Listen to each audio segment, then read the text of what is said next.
갈라디아서 1장 1절부터 5절까지 사람들에게서 난 것도 아니요 사람으로 말미암은 것도 아니요 오직 예수 그리스도와 그를 죽은 자 가운데서 살리신 하나님 아버지로 말미암아 사도된 바울은 함께 있는 모든 형제와 더불어 갈라디아 여러 교회들에게 우리 하나님 아버지와 주 예수 그리스도로부터 은혜와 평강이 있기를 원하노라.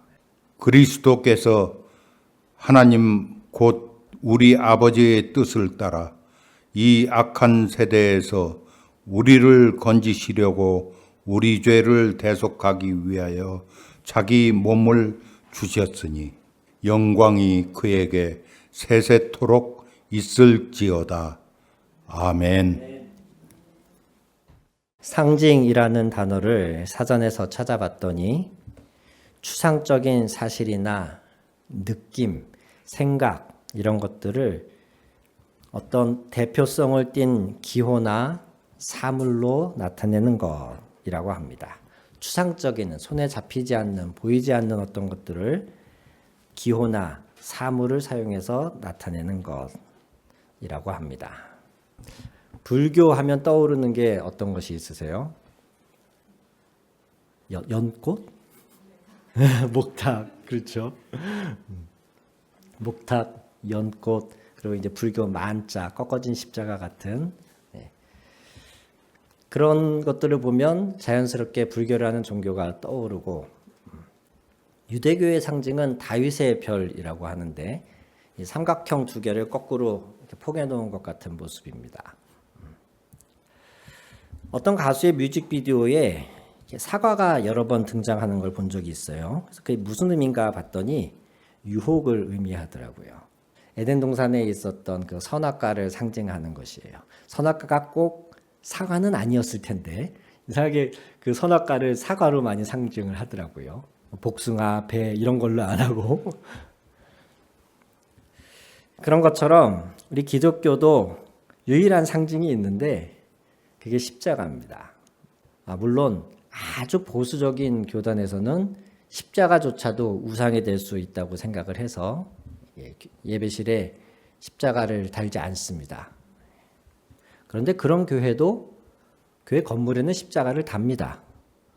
아예 포기는 못하는 거죠. 그 상징 자체를. 교회 건물에는 여기가 교회라는 걸 알리기 위해서, 예배당인 걸 알리기 위해 십자가를 달아요. 그런데 예배실 안에는 십자가를 걸거나 붙이지 않는 그런 보수적인 교단들이 있어요. 우리 기독교는 그 어떤 새긴 우상도 만들지 말라고 하신 하나님의 명령을 따라서 구체적인 형상을 만들지 않지요. 그럼에도 불구하고 어떻게 해서 기독교의 상징이 십자가가 되었을까요? 그리고 거기에 어떤 의미가 담겨 있기에 십자가가 우리 기독교를 대표하는 상징이 되었을까요? 많은 것들인데 성경이 이렇게 두꺼운데 어쩌다가 십자가가 우리의 상징이 되었을까? 그것은 단연코 복음의 핵심이 그리스도의 죽으심과 부활이기 때문에 그렇습니다. 하나님이 전능하시고 천지를 창조하시고 우리의 모든 일거수일투족을 다 아시고 자신의 뜻대로 세상을 움직이시는 그런 분, 이런 개념의 신은 다른 어떤 종교들에도 있습니다.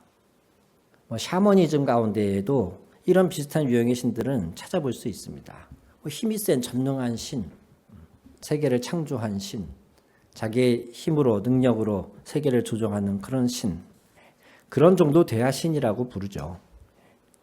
십자가가 우리 기독교를 상징하는 것이 된 이유는 하나님이 그런 분이신 것보다 더 중요한 것이, 아니 그런 하나님이 창조주이시고 모든 것을 주관하시는 그 하나님이 우리 인간을 위하여 아들을 보내시고 그 아들의 희생을 통하여 우리를 구원코자 하신다는 것, 이것이 우리 기독교의 단연코 핵심이기 때문에 십자가가 우리의 상징이 된 것이죠.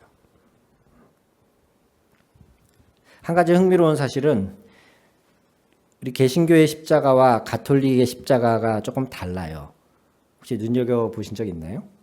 가톨릭 성당에 가면 대부분의 십자가들이 십자고상입니다. 거기에 예수님이 달려 계시죠. 방금 말씀드렸듯이 십자가는 그리스도의 죽으심과 부활을 상징합니다. 그런데 그 중에서도 캐톨릭은 죽으심, 대속, 피 흘리심 거기에 조금 더 포커스를 맞춰요. 그래서 여전히 십자가에 예수님이 달려 계신 거예요. 십자가만 바라보는 게 아니라 그 십자가에서 그리스도의 죽으심과 그 죽으심의 이유를 계속 묵상하게 하는 거죠.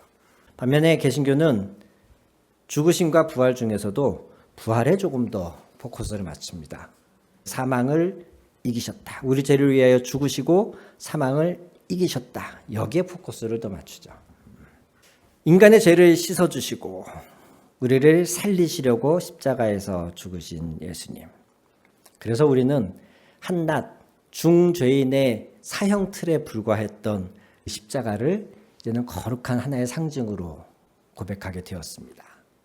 그러면 이제는 십자가를 볼 때마다 마치 사과를 볼 때 그 유혹이라는 이미지를 떠올리는 것처럼 우리는 이제 십자가를 볼 때마다 무엇인가를 떠올려야 돼요. 그게 상징이니까. 그것이 무엇인지 오늘 갈라디아서 1장 4절 말씀을 통해 좀 보겠습니다. 1장의 4절만 다 같이 한 번 더 봉독하겠습니다. 그리스도께서 하나님 곧 우리 아버지의 뜻을 따라 이 악한 세대에서 우리를 건지시려고 우리 죄를 대속하기 위하여 자기 몸을 주셨으니. 하나님 곧 우리 아버지께서는요 우리를 구원하고 싶어 하십니다.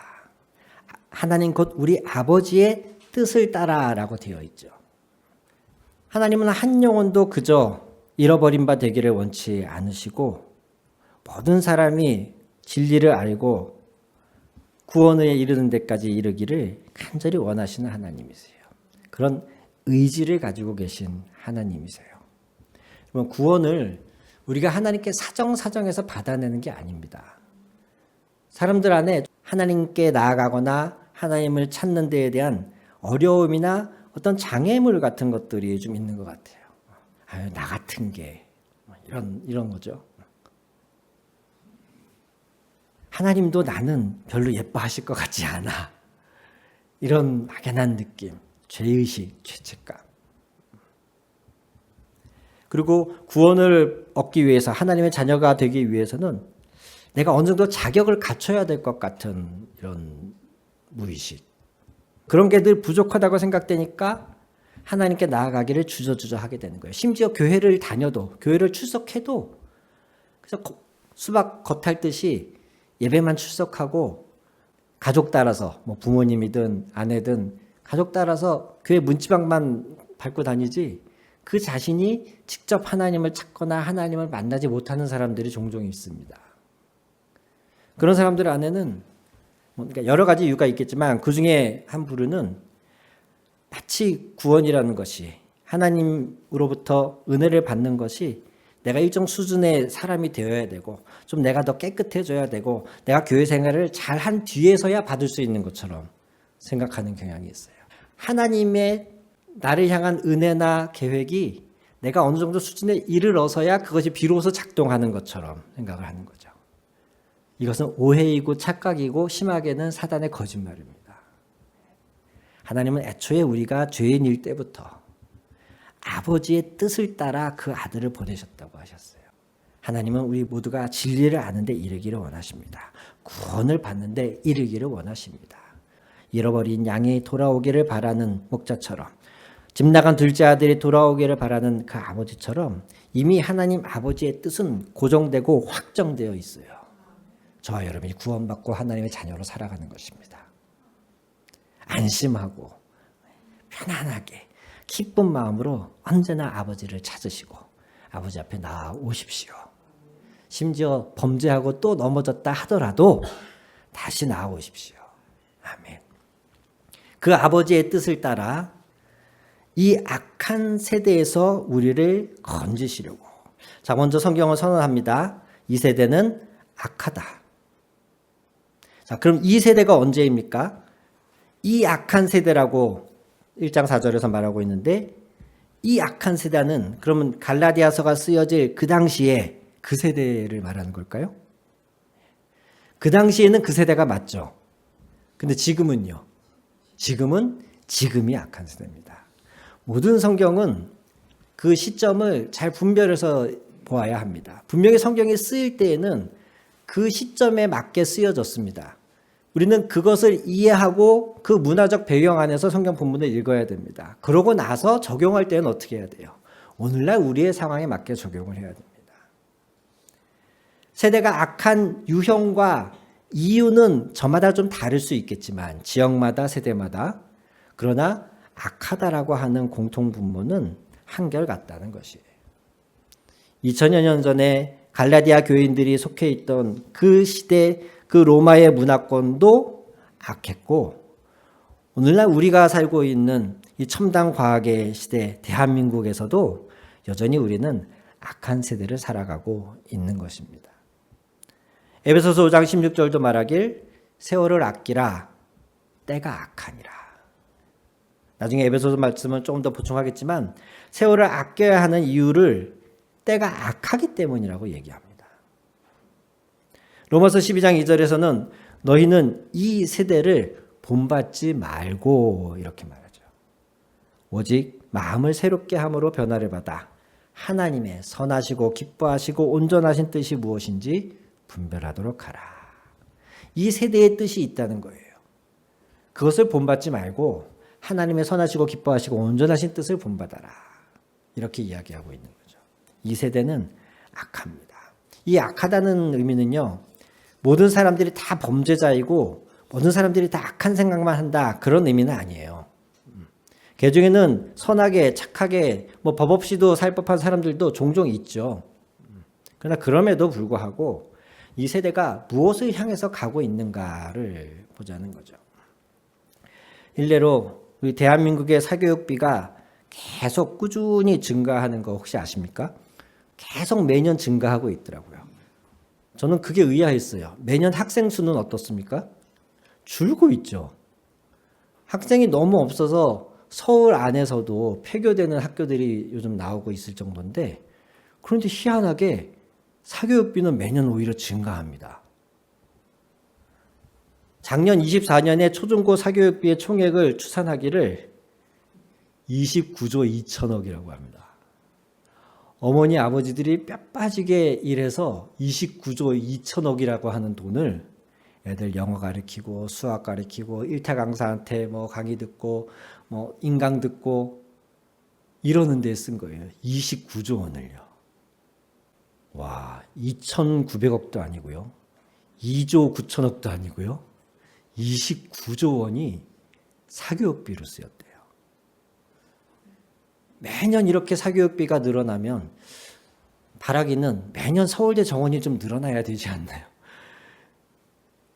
그런데 모든 아이들이 가고 싶어하는 대학의 정원은 딱 정해져 있어요.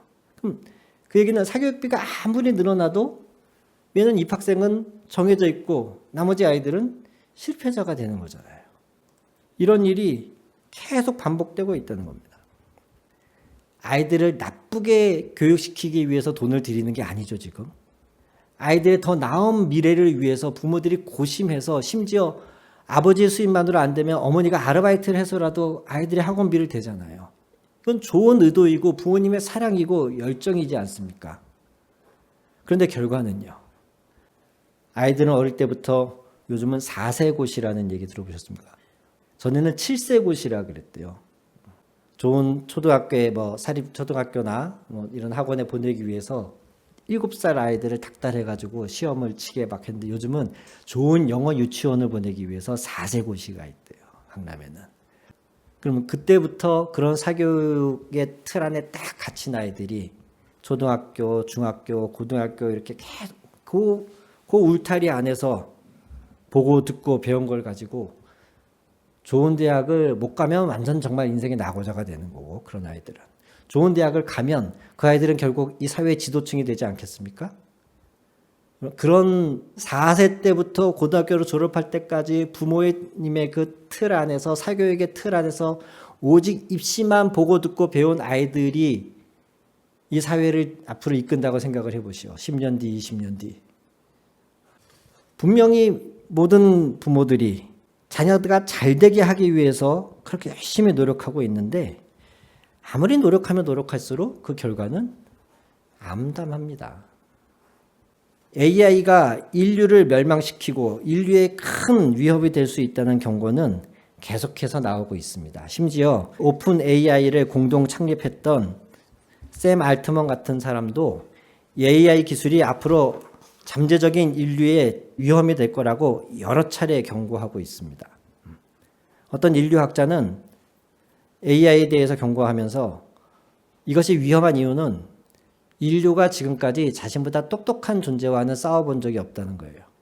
육체적으로는 힘이 딸리고 인간 한 사람 한 사람의 개체로서는 참 미약하지만 인류에게는 똑똑한 지능이 있고 언어가 있고 소통할 수 있었기 때문에 지금까지 이 지구의 가장 뛰어난 존재로 살 수 있었는데 이제는 AI가 계속 이런 속도로 발전하면 그런 인류의 수준을 뛰어넘을 것이라는 거죠. 한 번도 인류는 자기보다 똑똑한 존재와는 싸워본 적이 없기 때문에 엄청난 위험이 될 수 있다는 거예요. AI가 오작동을 하고 거짓말을 하고 하는 것들이 종종 실험에서 지금도 보고가 되고 있습니다. 그런데 그럼에도 불구하고요, 전 세계 모든 국가 그리고 대기업들은 저마다 앞다퉈서 AI 개발에 엄청난 돈과 인력을 투자하고 있습니다. AI가 이렇게 위험할 것이라고 많은 사람들이 경고함에도 불구하고 AI의 주권을 자신들이 주도하기 위해서 미국, 중국 할 것 없이 너무나 많은 나라들이 수많은 인력과 자금을 AI 개발에 투자해서 지금 엄청난 속도로 AI가 발전해 가고 있죠. 어떻게 이게 가능하죠? 한쪽에서는 위험해. 이게 인류의 적이 될 수 있어. 인류가 싸워서 이길 수 없는 존재가 될 거야. 이런 경고가 끊임없이 나오는데도 또 한쪽에서는 여기에 엄청난 물량의 투자를 해서 계속 빠른 속도로 개발을 하고 있는 거. 이게 어떻게 공존이 가능한지 지금 우리가 살고 있는 세대는 이렇습니다. 환경오염에 대해서 그렇게 경고하고 있고 지구 멸망의 시계가 5분 남았다 그랬다가 3분 남았다가 1분 20초 남았다고 그랬다가 점점점 이 지구 멸망의 시계가 가까워 오는데 그럼에도 불구하고 어느 나라도 적극적으로 이 문제를 해결하려고 나서는 사람은 없습니다. 한 사람 한 사람이 악하다, 다 범죄자다라는 의미를 더 뛰어넘어서 이 세대가 악하다라고 말하는 것은 잘 살아보려고 해도 그 잘 산다는 방향 자체가 이미 사람들의 탐욕과 욕심으로 오염되어져 있기 때문에 사람들이 생각해내는 지혜가 유한하기 때문에 이 세대는 흘러가는 대로 잘하려고 노력하는 가운데에서도 점점 그 결과는 불행으로 치닫고 있는 세대라는 것이에요. 우리를 이런 세대로부터 그 다음 본문이 말씀하기를 건져주시려고 하나님이 일하시기 시작한 겁니다. 에베소서 5장 16절 아까 말씀을 드렸는데 세월을 아끼라 때가 악하니라. 여기서 아끼라라는 단어는 엑사고라조라는 헬라어입니다. 속량하다, 구속하다라는 뜻을 가지고 있어요. 예를 들면 갈라디아서 3장 13절 같은 경우에서 이 엑사고라조는 이렇게 쓰입니다. 우리를 율법의 저주에서 속량하셨으니. 이게 같은 단어예요. 율법의 저주에서 우리를 속량하셨다. 갈라디아서 4장 5절에서도 율법 아래에 있는 자들을 속량하시고 아들의 명분을 얻게 하려 하셨다. 노예를 해방시키기 위해서 값을 치르고 되사는 것, 이게 속량이거든요. 속량원. 이 단어로 세월을 향해서 말하고 있는 거예요. 그리고 여기서의 세월은 많이 들어보셨을 거예요. 헬라어로 시간을 의미하는 단어가 크게 두 가지가 있는데 카이로스가 있고 크로노스가 있습니다. 크로노스는 그냥 흘러가는 불특정 시간을 말해요. 반면에 카이로스는 어떤 특정한 때, 기회라는 의미가 있습니다.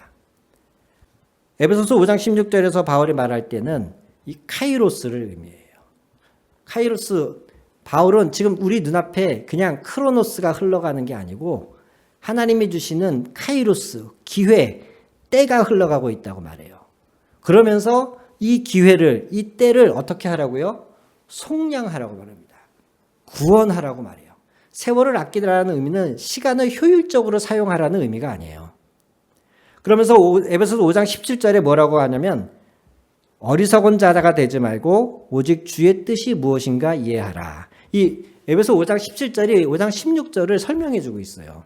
세월을 아끼는 게 뭐냐? 왜 세월을 아껴야 되냐? 첫째, 때가 악하기 때문입니다. 때가 악한 것과 세월을 아끼는 게 무슨 의미가 있나? 근데 언어의 의미로 보자면 이 세월이 악하기 때문에 우리는 우리 앞에 주어진 이 카이로스를, 하나님의 때를 이 악한 세대로부터 되사야 돼요. 생각 없이 경각심 없이 살아가다 보면 이 악한 세대에 묻어서 그냥 가게 되거든요. 아무 자각 없이 이 세대가 흐르는 대로 그냥 마냥 갈 뻔한 우리의 시간을 다시 값주고 되찾아오라는 겁니다. 그 의미가 뭐냐면 주의 뜻이 무엇인가 이해하라. 이 악한 세대를 따라서 묻어서 이 악한 세대가 요구하는 잘 산다는 개념, 이 악한 세대가 요구하는 멋지다는 개념, 이 악한 세대가 규정하는 힘있고 잘 나가는 사람이라는 그거를 위해서 아등바등 쫓아가지 말고 하나님의 뜻, 주의 뜻이 무엇인가 이해함으로써 지금 내 앞에 주어진 이 카이로스를 되찾으라는 거예요. 이 시간을 어떻게 사용할지를 이 악한 세대를 따라서 살지 말고 주의 뜻이 무엇인지 분별하여서 이 카이로스를 어떻게 살아낼지를 결정하라는 그런 의미예요. 시간 계획표를 잘 짜서 효율적으로 말하는 게 아니고 정신을 단단히 차리고 오늘 이 시간을, 내게 주어진 이 시간을 어떻게 살지를 잘 분별해라. 그런 의미가 세월을 아끼라입니다. 하나님이 우리에게 이 삶을 주고 싶으신 거예요. 흙탕물 같은 이 하수구에 빠져서 허우적거리는 우리, 그냥 놔두면은 거기 시궁창으로 흘러갈 우리를 건지시려고 하나님은 마음을 먹으셨고, 그러기 위해서 대가를 지불하시기를 1장 4절로 다시 돌아가 보시면은 악한 세대에서 우리를 건지시려고 우리 죄를 대속하기 위하여 자기 몸을 주셨다. 이렇게 말씀하고 있습니다. 다시 서두에 꺼냈던 상징으로 돌아가 보겠습니다. 우리는 십자가를 통해서 예수 그리스도가 우리를 위하여 죽으셨다는 것을 늘 다시 상기하게 됩니다. 그래서 우리의 죄가 대속받았음을 다시 묵상하게 됩니다. 거기에서 갈라디아 1장 4절 말씀을 깊이 묵상하다면 하는 사람이라면요, 거기에서 한 걸음 더 나아가야 됩니다. 우리 죄를 대속하기 위하여 자기 몸을 주셨다. 이것만 주구장창 묵상하는 게 아니고 왜 그렇게 하셨는가를 이제는 보자는 거예요. 제가 종종 쓰는 표현입니다만 구원받았다라는 것은 천국 가는 티켓을 얻었다가 아닙니다. 천국에 어떤 문이 있고 그 입장권이 구원이다, 이런 개념이 아닙니다. 구원받았다라고 말하는 것은 소위 천국, 그 천국이라는 것이 우리의 천국 개념과 똑같을지는 아마 좀 다를 것이라고 생각을 하지만, 우리가 구원받았다라고 말하는 의미는 천국이라고 우리가 생각을 할 때에 그 천국까지 가는 우리의 모든 과정이, 우리의 전 삶이 이 악한 세대에서 건져진 삶이 되도록 하시는 것이에요. 그냥 예수 그리스도를 믿는다고 우리의 입술로 고백하면 당신은 이제 하나님의 자녀가 되었습니다, 지금 당장 죽어도 천국 갑니다, 이건 우리가 받은 복음의 하나의 단편만을 이야기하는 것이에요. 그렇게 해서 시작된 구원은 정말 주님을 우리가 대면해 다시 볼 그날까지 이 악한 세대에서 건져져서 하나님의 선하시고 기뻐하시고 온전하신 뜻으로 마치 강을 거슬러 올라가는 그 연어처럼 이 세대가 어디로 흘러가든 그것과는 상관없이 주님이 이끄시는 대로 힘차게 헤엄쳐 나갈 수 있는 그러한 삶 자체가 구원인 것이에요.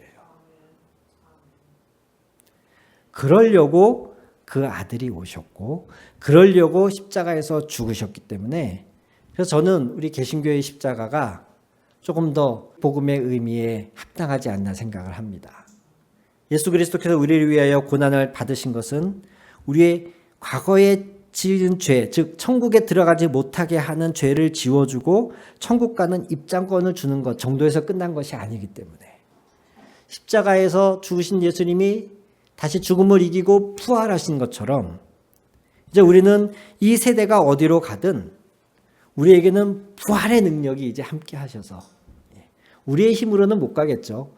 뗏목 가지고는 강을 거슬러 올라갈 수가 없죠. 근데 이 부활의 능력이 우리에게 모터가 되어 주셔서 모터가 되어 주셔서 이 악한 세대에서 우리를 이제 건지셨다는 거예요. 더 이상 세대의 흐름에 휩쓸려 가지 않을 수 있게 해 주신다는 겁니다. 오늘은 고난주일입니다. 예수님의 죽으심을 묵상하는 날입니다. 십자가는 그 죽으심의 상징입니다. 그러나 거기에서 우리가 우리의 묵상을, 우리의 복음의 의미를 거기에서 멈추는 것이 아니라 난 죽으면 천국 갈 거야. 이 확신을 가지고 사는 것도 중요하지만 이미 하나님은 이 악한 세대에서도 나를 건져내셨다는 사실을 기억하며 사는 것이 십자가를 바라보는 진정한 의미인 줄 믿습니다. 아멘.